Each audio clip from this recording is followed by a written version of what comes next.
Hey guys, Morphologist here, and welcome back. So, Shaq and I got together today to talk about Rogue One, the newest Star Wars movie which expands on the universe, explaining how the Death Star plans came into the hands of the rebels just prior to A New Hope.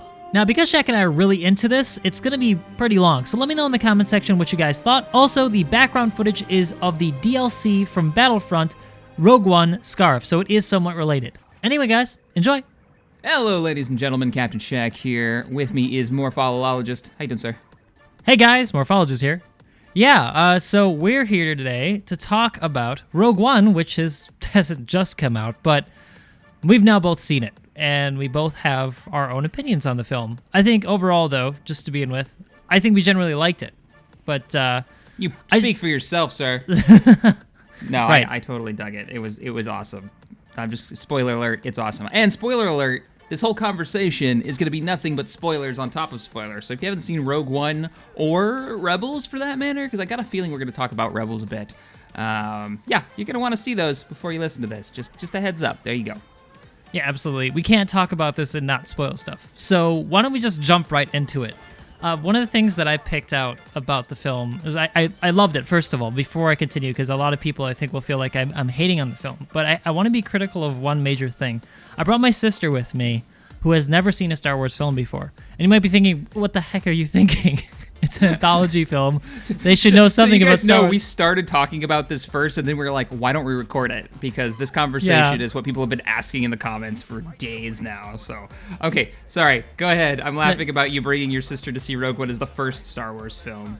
Yeah, I know. So we wanted to see a movie on Christmas night, and we went to go see Rogue One. And oh man, I was so pumped to go see this film. But anyway, she fell asleep like I would say 15 minutes into the film. Oh. It was pretty bad.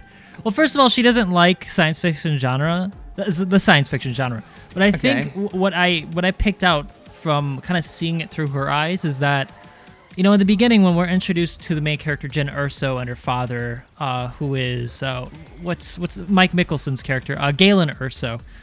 We're introduced to these characters much in the same way that we're introduced to Luke Skywalker in A New Hope. And if you look at like where they live, it's not a desert planet, but they like live in the ground, and they also have like moisture farms going. So there's like a definite connection or a parallel to Luke Skywalker with these characters. But the thing is that this part of the film is so short that we really don't get to know Jyn Erso or her family that well. And for that matter, because of that, we don't get really emotionally invested in the character itself.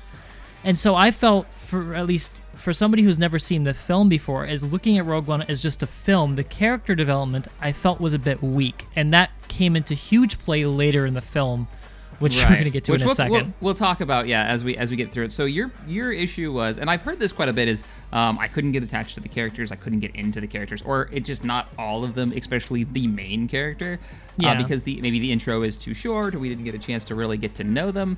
Now that I've seen it, and I didn't want to talk about this movie right after seeing it, because I needed some time to like digest it, because there's quite a bit there.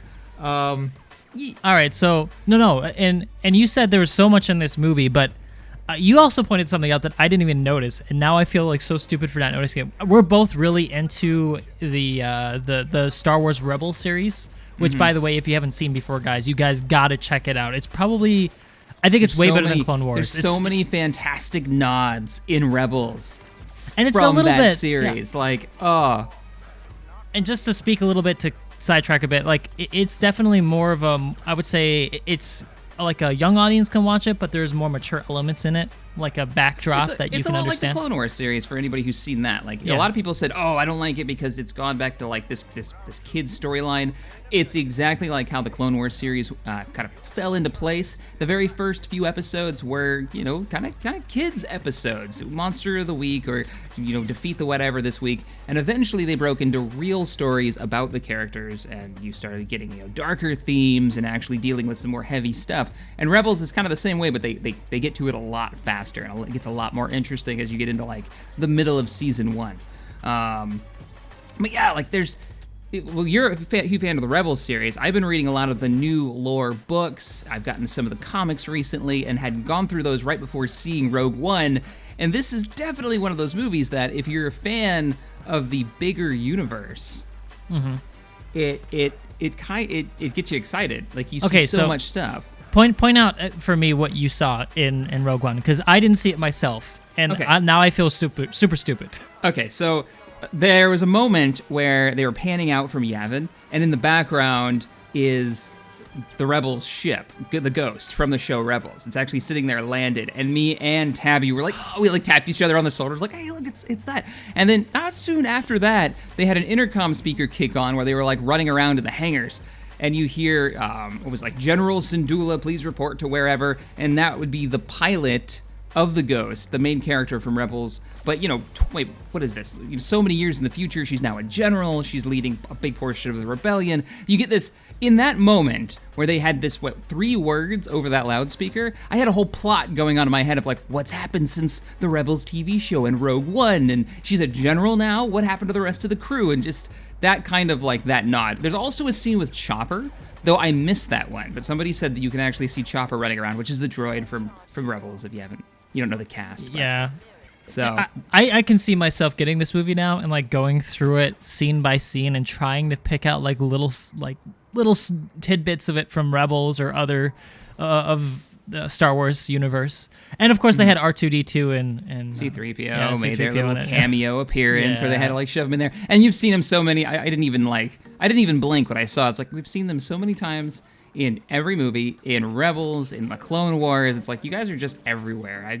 It's not even like that big of a deal anymore to me to even see them when they're in something like this. But let's go back. Let's go back and talk about what you brought up at first, because it is like the big issue with the movie that people have, which is the not getting attached to the character, right? Especially with the ending the way it is. You have to have that attachment to make it work. Indeed, but you made a fair point, and this is an ensemble cast, and I mean like that is fair. But again, I would still make the argument that there could be a way, or maybe it just comes down to the shooting or the scripting or something for you to become more emotionally invested in the characters. Well, let me explain my stance so the audience gets it, because I know we just had this conversation. But so you brought it up. You're like, her character isn't very developed. Like her specifically, she's the main character. You just don't have that attachment. We need to know more about her. What are her motivations? Why is she doing this?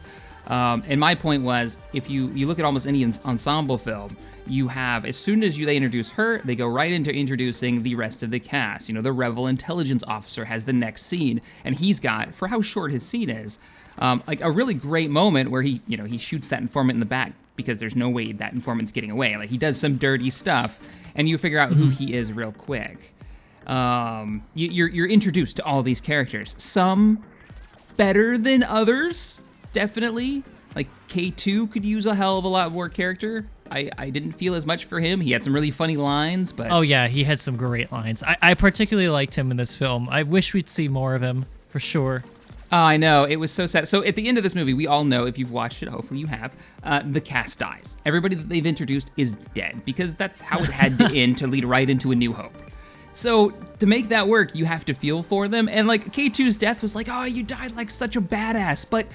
I really wanted more of you. Like Alan Tudyk, the guy of Wash from Firefly, is voicing him, and he's got that dry humor. It's just, there were so many things I could have done with you. And he has the best lines in the movie, other than maybe the Force, not really like a Force wielder sort of, but not a Jedi. The Guardian. I can't think of his name.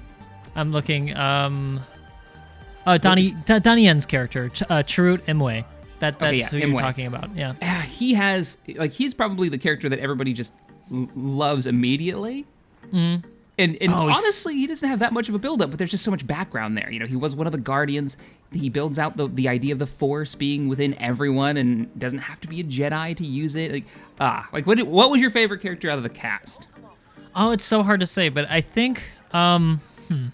I would say that there are hints that all of these characters are really interesting and they have like a depth to them, but we don't really explore it. Like I think you pointed out Donnie Yen characters, Chirrut Imwe, and his companion, what's his name?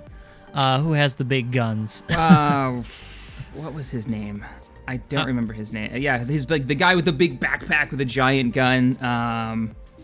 Baze Malbus is the Force wielder's buddy with the giant cannon and the backpack and the armor, and those two's relationship is probably I felt more for them than the main character. They did it. I think Jiang Wen did an amazing job giving the character Blaise Melbus a lot of like emotion and connection to Donnie Yen's character, Sharut's character, Imwe's character, because this is a huge spoiler alert. Everybody dies, as you know, but the order matters. So Sharut Imwe dies, and then Blaise runs up to him and like they have this conversation, and it's really emotional. Like, we don't know much about these characters, but we know that they have like a really strong connection, like a brotherhood, and they were protectors of the sacred temple on Jeddah. Crystals. Yeah, the they Kyber were crystals. Of the Kyber crystals, yeah. Yeah. And so it's like this really powerful scene. I really want to know more about these characters. It's hard for me to say any specific character in this film is my favorite, going back to your original question, because we're so unable to connect emotionally with any individual one. I would say, and this is, copping out here, broadly, I want to know more about all of the characters. I would not mind a spin-off of any of them. I think it'd be great. I mean, you could totally, I would love to see, like what their history is with defending these crystals. I mean, because they've hinted, even in I'm going to go back to Rebels real quick, with the Kyber crystals. Like, one of the first things they do in the first season of Rebels, spoilers, is they take out an Imperial transport transporting Kyber crystals. And when they detonate the transport, it goes off with an explosion that looks like the Death Star firing, basically, that big green electric glow. And it all ties in. They're probably transporting it from this planet that these guys were defending. It's I don't know. I love the bigger scope of this movie, because that's something that the last Star Wars proper movie, Episode 7, didn't really have, right? I think me and you both were complaining about, like, who are these people? Why is there another rebellion going on? And this movie has, like, the total opposite problem. It is the bigger scale of things is all wrapped up in this. But anyways, going back to the characters. But I think, actually, I do want to touch more on this point, because you pointed something out, like it felt kind of like in Episode 7 that we didn't get to know enough about the background. But remember that in that film as well, Disney said we need to cut back. And I feel like in both cases, both with Episode 7 and especially Rogue One, there was too much of a hand in the pot from Disney trying to say, we've got to shorten it. It can't be this violent. It has to be PG-13 and so on and so forth. We'll get more into this later, but I feel like it played a Disney, huge role. Like, walked in and changed, like, the reason that the trailer scenes don't match anything that happened in the movie? Is that what you're saying? Like, it's because Disney kind of came in and just rewrote everything? Not rewrote necessarily. I know for certain that I saw an article, and I'll have to try to find it. I can't reference it right now offhand, but I read an article a few months ago about Rogue One shooting that they had to reshoot like 70% or some astronomically huge number of principal photography. They had gotten done with it. Disney had reviewed it, and they had said, no, it's too violent. It's not going to get the PG-13 rating that they need, which is, what all Star Wars movies are, so that they can appeal to a wider audience. See, the director of Rogue One wanted to be more like a war film, so much more violent, much more dark, nothing like the space opera of the trilogy films when they're shot. So I feel like his creative vision must have been stifled or something, because it felt like there was something missing, or there was an idea that was there that wasn't fully fleshed out. And I hate to say it, I believe that the script was also leaked at some point, and we found out that Blaise character, who we were just speaking about, was an Imperial informant, and Donnie Yen's Sharut Imwe's character finds out at some point in the film, but that never happens in the film. All. Maybe it was. I mean, the leak could have been faked too. It could have been faked too. Because yeah. I can't agree that like it feels like something's majorly missing. I mean, the story just works.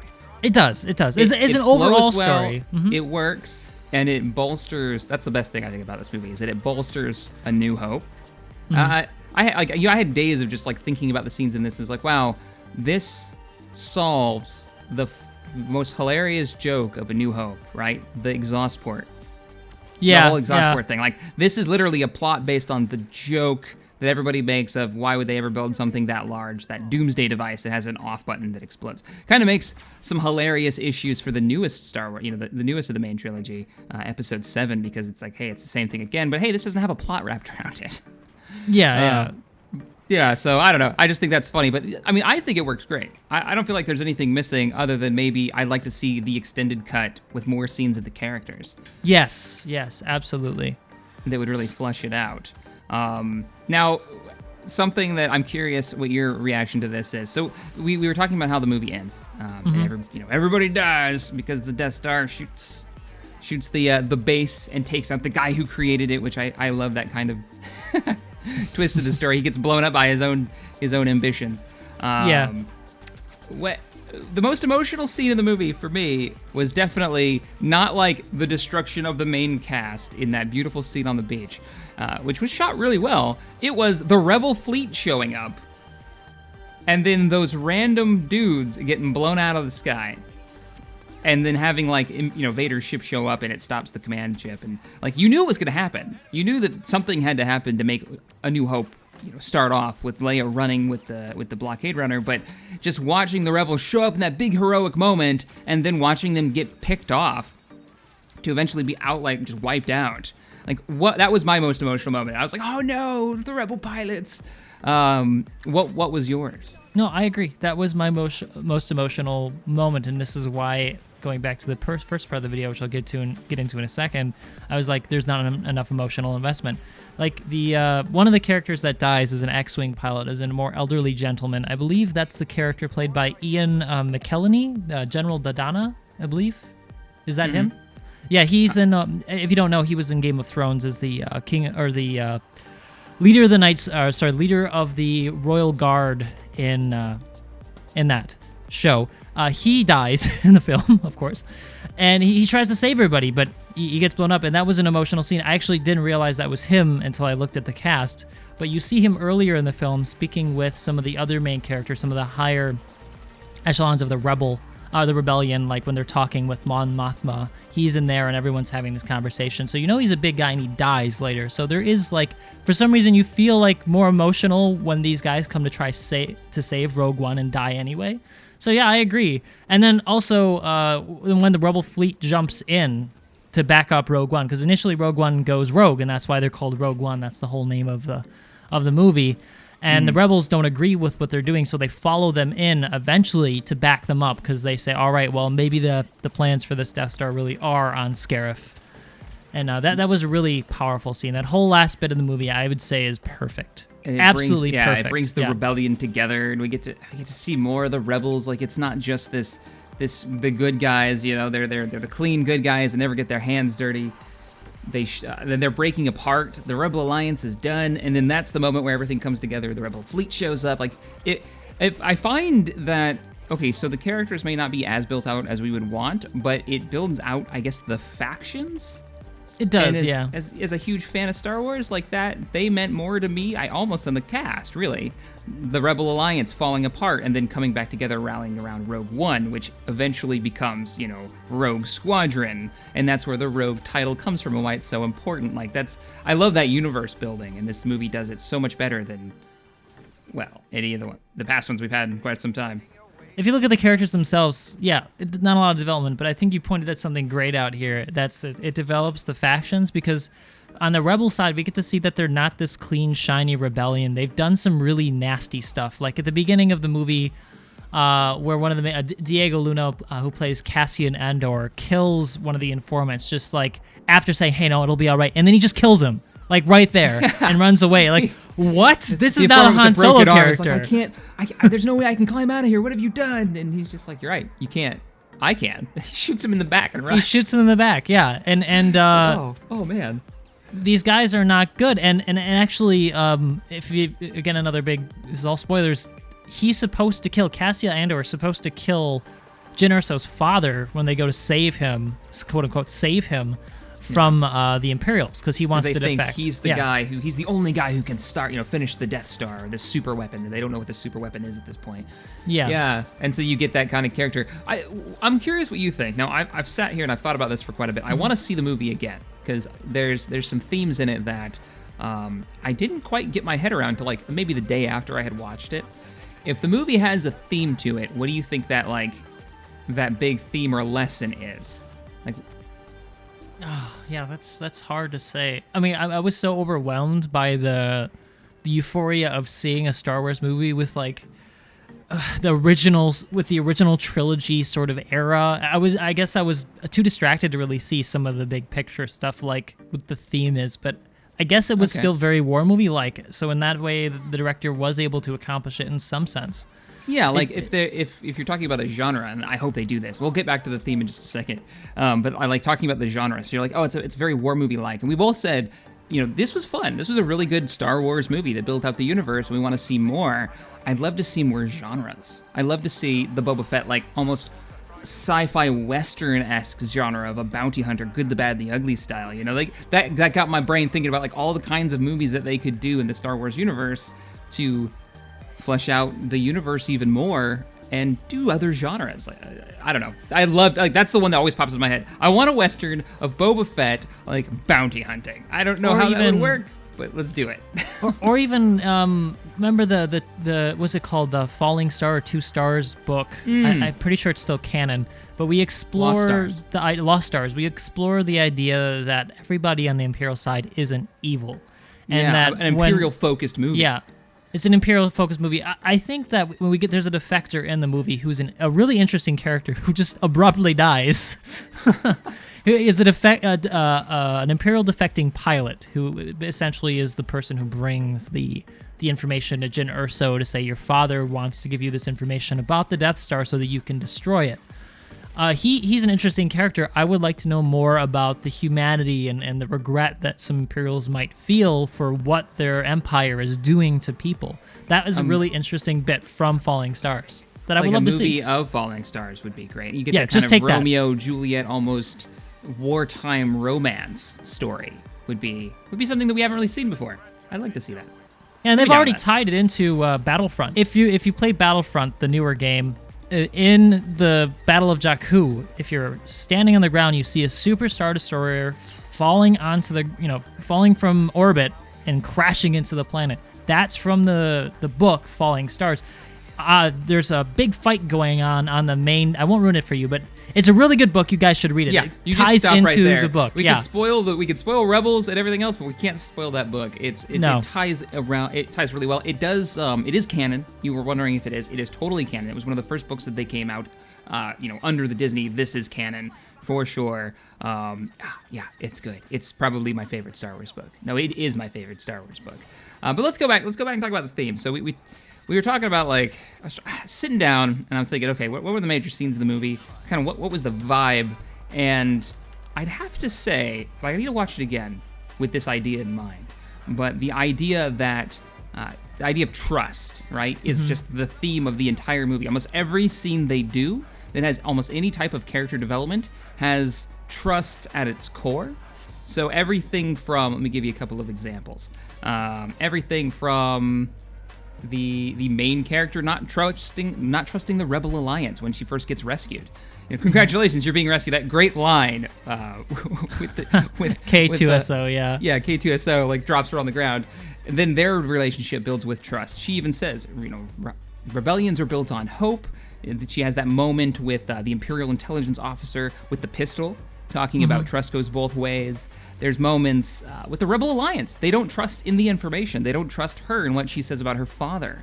And if the data is there, and that like leap of faith and that leap of trust is what brings the Alliance back together. The two of our favorite characters, which I am so failing at character names right now. There's so many characters. Don't feel too bad. We just saw this movie. There's a lot of characters in the movie. It's a big ensemble cast. I'm sure as we go on, everybody's going to become more and more familiar with these characters. Because they probably will have lore behind them in the future. We'll probably find more about who they are. Imwe and his buddy, right? Yeah, like, Imwe and his buddy Blaze. Yeah, those two. Like, I don't have to worry about anything because I've got you watching my back. He says that. I see the blind guys just walk it off. It's like that great moment. And then when he's doing his chant, what does he say over and over and over again? The Force is me. I am with. he fully it's the Force is whatever his chant is. Now I'm totally failing at my Star Wars knowledge. He says it over and over again. Yeah, it's a little bit funny. He seems like the hopeless Jedi wannabe, but he's damned good. Like he's totally legit. He could be a Jedi, I feel. He's sitting there like the Force is with me. I am one with the Force, or whatever he says over and over. But his absolute trust in the Force allows him to go through all that gunfire and hit the switch. Right? The big moment that if you don't do this thing, everything's for naught, and he dies doing it, but not until he's completed his task. So once they finally, fully trust each other, everything comes together and the mission's accomplished. So I guess that would be, I want to see it again now. It's like the biggest reason I want to see it for a second time is like, is this just in my head? Is just this like a theory that I've been running with? Or was this like a planned thing? No, I think you're right. You know, they say, I just realized, I remember back to the script, they say hope several times, about hope being important for the rebellion. And there's a turning point in the movie where the rebellion's meeting together, or actually it's called the Alliance in the movie. It kind of explores why they're called the Alliance and not the Rebellion yet. But they're having this conversation about, okay, maybe we just need to give up. They've got this super powerful weapon. We can't possibly win. And Jin comes in with a really powerful speech out of the blue and kind of motivates everybody to, sorry, we got to do this, you know, like we've got to have hope. So I think the theme of the movie has to be having hope despite incredible odds against you, like absolute in a time where there should be no hope whatsoever because of how powerful and impressive your enemy is. So I guess maybe that's what that must be the. What, I don't know. I like the theme, like the hope theme. It kind of works. I just feel like that would be the theme of the next movie in the line, right? A New Hope, yeah. And that's that. Like what you just describes far better. That like into the there's no hope. There has to be some hope. Rebellions are built on hope. Boom, A New Hope. That's the beginning of the series. That was clever. Yeah, clever tie-in. See what they did there? No, I like it. There's a lot of clever tie-ins. Like if we re-examine it, I'm sure we're gonna find like tons and tons of them. The script writers were, I'm sure, very, very thorough and very clever with every chosen word and title. So me and Tabby have already said, like, as soon as we can get this on Blu-ray, it's going to be, we're watching Rogue One, we're going right into A New Hope, because they're what, maybe 15 minutes between each other? However long it took them to come out of hyperspace, and boom, you're in A New Hope. Yeah, exactly. And great scene with Darth Vader. Yes. Vader. We're reaching the end of the movie now. Okay, so we're reaching the end of the movie. I wanted to, I want your opinion though. Before you ask me any questions about it, Vader. All right, Vader. Was it necessary to even have him in the movie? I believe it was absolutely. I wanted to see more of him, and this is purely from a fan standpoint because we have not seen Darth Vader in his prime, like where he just. Why is he so scary? Why does everybody fear him? Aside from the fact that he looks dark and ominous, what has he actually done? And we get to see that in this film. He just absolutely destroys the rebels, walking through their ship, killing them one by one in vicious ways. That lightsaber cuts on in the dark, and you can't even see him. You just see it. It's just, oh, shit's going down. Are they going to cut to black like the second he walks forward? Is that what they're going to do? And I thought they were going to do. Me too. I was like, oh, please don't. You get just brutal. He's throwing people on the ceiling. He's cutting dudes in half. Like, it's just... Yeah, the look on that rebel who's sitting at the door, man, just... So good. That guy right there. He made that scene work. Like, if you wanted to watch A New Hope starting with the tail end of Rogue One, you could, and it would make perfect sense. It would flow and I right think, into it. Right, it would flow right into it, and Darth Vader would seem a lot scarier walking through the door of the blockade runner to find the stolen data tapes. It's so good. But so honestly, though, now, they had some great scenes with him, but when you watch the trailers, I was thinking this was going to be kind of Vader-centric. Like, he is in an absurd amount of the trailer, and a lot of those scenes were not in the movie. There's a great scene with, like, this big screen that shows this real red background, and you can tell it's, like, the Death Stars, some type of overlay of the Death Star, and it's, like, real fuzzy, and you got Vader just standing in front of it, so you see his silhouette. That wasn't in the movie. That was never there. And I was thinking about it while watching the movie. I was like, wow, there's a lot of shit not here. The TIE fighter popping up when Urso is on top of the communications tower. Like, you're waiting for it. That didn't happen. It didn't happen. You're like, where? Okay, here comes the TIE. That was a really cool scene. How does she get us? Did she shoot him in the head? With a pistol? And it never happened. Right. I feel like there was definitely a lot of reshooting, a lot of editing. The 70% or some ridiculous number probably played a huge role in it. I think for sure that Darth Vader was supposed to be in more of the movie. I would have liked to see him in more of the movie, but maybe, just maybe, they'll have another anthology film where Darth Vader comes in and kicks some serious ass. And I'd love to see that. Darth Vader. They did do, and I just finished reading it, there's a graphic novel that kind of follows Darth Vader after the destruction of the first Death Star. So, A New Hope just ends and you go right into it from there, in how he has fallen from grace. Like, he is one of the two only survivors of the command staff on the Death Star. So you're taking the blame for this. Everybody else is dead, and you kind of have that like other that people, book. the Emperor. Yeah, it's. I don't know if they did it. It was a book first, and then they turned it into a graphic novel for the new lore. Well, I read the book. I know what book you're talking about. I have it. Okay. So yeah, like it's that whole idea of like the Emperor isn't sold on you being his right hand if one of these other options works out. He's all these other like.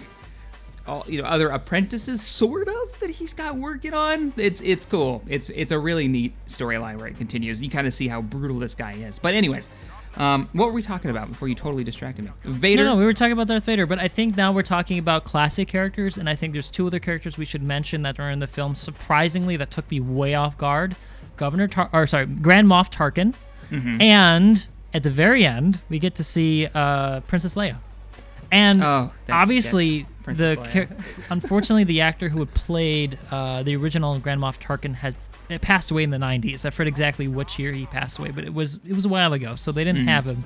So they had to use CG, and they got an actor by the name of Guy Henry who could do his voice very well, and I think it was pretty dang near spot on. So let's what do you think about the CGI? Like, that's one of those questions that like the look on Tabby's face when they showed Tarkin the first time, and they were like, did they try to make him look like the Rebels character? Is that why he's CG? And I had to explain that like the actor had died and he was in the original movies, and now we have to definitely watch A New Hope again because you don't remember who Tarkin is. Anyways, so what do you think about the CGI? Like, what was your first reaction? Well, my first reaction was awesome. I was really impressed. I obviously it was CG. There's no way you could get around the fact that it looked like CG, but for what it was pretty good. And I enjoyed seeing Grand Moff Tarkin in it, and I think he needed to be in it. He would have played a role as he was, well, we got to find out essentially how he came into control of the Death Star versus the main bad guy of the movie, who was the Admiral, what's his name? Orson Krennic. He played Admiral Krennic. Yeah. Good name too. Admiral Krennic is originally the guy who heads off the project with Jyn Erso's father, and so he wants to take control of the project, but he's kind of failing pretty hardcore because the rebels now know where the plans are. So Grand Moff Tarkin takes over. Yeah, once he's taken out by his own weapon, by Tarkin his just own walks in. Which Tarkin was never going to let him control that thing to begin with. Like, I had no problem with them leaving Krennic alive. I thought they might, just one more new Imperial bad guy to introduce. But, because, Tarkin's never going to let you control this thing. He's obviously going to control it afterwards. He's always been kind of the Emperor and Anakin's kind of favorite if you watch the Clone Wars series. But getting back to that CG, the first time I saw it, it was, for me at least, super uncanny valley. Like, just that awkward feeling, like looking at somebody and knowing that it's just not quite right. Yeah. It was like, oh, it's so cool to see Tarkin, but as the movie went on, I don't know if it was me getting more comfortable with seeing Tarkin in that CG state, or if it had just gotten better as they went through production. Because I know when they showed Leia, I was like, nope. That's just weird. It looks freaky. I wish they would have found somebody that just looked like her and just played it off that way. There's no reason to go that hardcore into it. Because what do you think of Leia? I didn't think Leia was that bad because she didn't move. There was something weird going on with the size of her forehead, I felt, but it wasn't bad. I mean, they actually have the actress to play Princess Leia, so they probably just put a young face on it. See, I'm pretty sure that was a body double with the face swap thing. I don't know. That was the one that threw me off. Like, it was cool to see her and just like see this is moments before A New Hope. So I was kind of overwhelmed by that fact. It's like what we're seeing is right before one of my favorite movies starts. But God, I could not get over that CG for her. Tarkin was totally passable for me. And later on, there are some moments where he like turns toward the camera and he says one of the lines from A New Hope. I don't remember what it was. It was like "Fire when ready" or something like that. And that's when I was like, yes, that's Tarkin. That gave me a little bit of chills. It's like, I'm watching something that I haven't seen for the first time since I was a little kid. And just got that giddy. Yeah, it was great. And the CG, since we're on the point of CG, the CG of seeing the Death Star fire on both Jeddah and Scarif was phenomenal. It was amazingly good. I really enjoyed both those scenes, and we also got to know more about how the Death Star works and that it doesn't just necessarily destroy planets, but it can also act as like an orbital bombardment weapon that does insane damage. You want to just shave off a continent? It totally has that feature. Yeah. Though I will say, when they shoot it at the ancient city and you see that wall of ground like flooding toward them, what part of me was like, this is just epic to watch. Like, it is spectacle at its finest. And part of me was just laughing at this idea that the ground was moving so slowly towards them. I know it's an idea of scale. It's not moving slowly. It's just the scale is huge. But I mean, to be fair, they did kind of like really draw that out, right? They dragged it out, and then when they get in the building, and we're gonna run through the desert, and we're gonna run onto the ship, and we're gonna take some moments to pause and look at the spectacle. And by the way, that U-wing that they escape in is a beautiful new ship. I'm glad it's in the series. It looks great, and if you've played Battlefront, it's in the game now, of course, and it's fun to fly. So I like it. I'm gonna have to check it out. Does it have the the drop doors and the door gun? Doesn't it have like a door gun on it they showed? Oh, I think you're mistaking EA for another game company. No, it doesn't. It's just the ship hull. But it's great. It looks like the wings fold out, and it just looks great flying. There's in Battlefront, it plays out like I think how the movie was supposed to play out. Like, you start off in space, you go in through the gate, then you get down to the surface, and then you've got to like blow up some of the Imperial ships to get their attention, and then you have to escape with the stolen data tapes. But it doesn't play out exactly like it does in the movie. I think, one, so it doesn't ruin the movie for people, and two, because they changed the script a lot.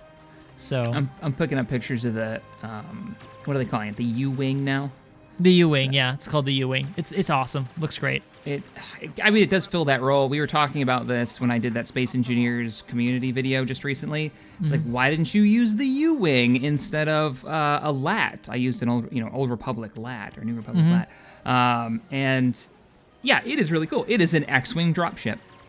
Yeah, it's an X-wing drop. That's exactly what it is. They use X-wing engines, and it's got like an X-wing canopy, but it has like a huge bay underneath for transporting big troops. Belly.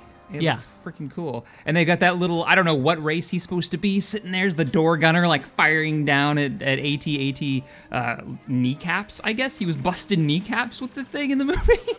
Yeah, that was so cool. Yeah, that was great. Epic. Oh, that's so good. But they're not just AT-ATs. They're like a different version with these weird drop panels on the sides. That's an excellent point. If you guys like lore, there's a lot of like background lore in just the ships that they use. So they show you more types of AT-ATs, like cargo transport AT-ATs. They also show a TIE Defender, which you've not seen before in films. Which are also the TIE Defender in that? I don't remember that. They have like a special type of TIE Defender. It has maybe it's not called the TIE Defender, but it doesn't have the vertical shields. It has two 45-degree angled shields with a long pill-like body. That's I believe yeah. I'm looking at it now. Interesting. Yeah, I totally. Oh man, there's so much. I need to see it again. Remember, we've only seen it once. I gotta go see it again though. There's just so much cool stuff. Oh, I don't think it was the Defender. It was another type of TIE ship. I'll have to look it up. But there's like hundreds of TIE variants or something ridiculous. I remember seeing a lore episode on it, or a lore video on it on YouTube. But yeah, they've got some cool lore stuff in there as well. So if you wanted to check that out, and you can really spend a lot of time examining Rogue One for like these little bits and pieces, which I'm sure we will. Oh, you know it. That beach battle. I mean, the battle scenes in this were just over the top. I loved it. I loved every minute of it. Watching the rebels fight off the Imperials as they're like charging down those I don't know, train station ways that they had. Very cool. Oh yeah, and I think that the film does a great job of capturing the architecture of Imperial buildings and gives you the feeling that it is in the universe that we see A New Hope in, which is really cool. Didn't have enough sheer cliffs. Didn't have enough sheer cliffs, but it had the absurd interior architecture of like sheer drops with no railings, verticality. Lots of like vertical windows with vertical lights. It was really cool. That's how you get promoted in the Empire. You wait until your boss falls off one of these sheer cliffs because he spilled his coffee that morning, and boom, there you go. Now you're staff sergeant. Indeed. All right, guys. Well, I think that's our Rogue One. What are your final thoughts about the movie? Final thoughts are again, like I said, wish there was more character development, but overall, I would give it an amazing out of amazing for Star Wars. If you're a Star Wars fan, you're going to absolutely love Rogue One. Definitely. I would give it 4.5 TIE Fighters out of 5. If we're gonna throw some random rating scale on here. It was good. It was really good. I hope we see more genres. That's all I'm saying, guy. Disney. I'm saying, give me that Western, Good, Bad, and the Ugly Boba Fett movie. I'm not asking for much. I'm just asking the for Imperial everything. Falling Stars movie. I would love to see that as well. Yes, and we highly recommend that book if you guys haven't seen it. All right, guys, if you enjoyed this conversation about Rogue One, hit the thumbs up button, subscribe to my channel or Morphologist's channel. I'll put a link in the description below. As will I.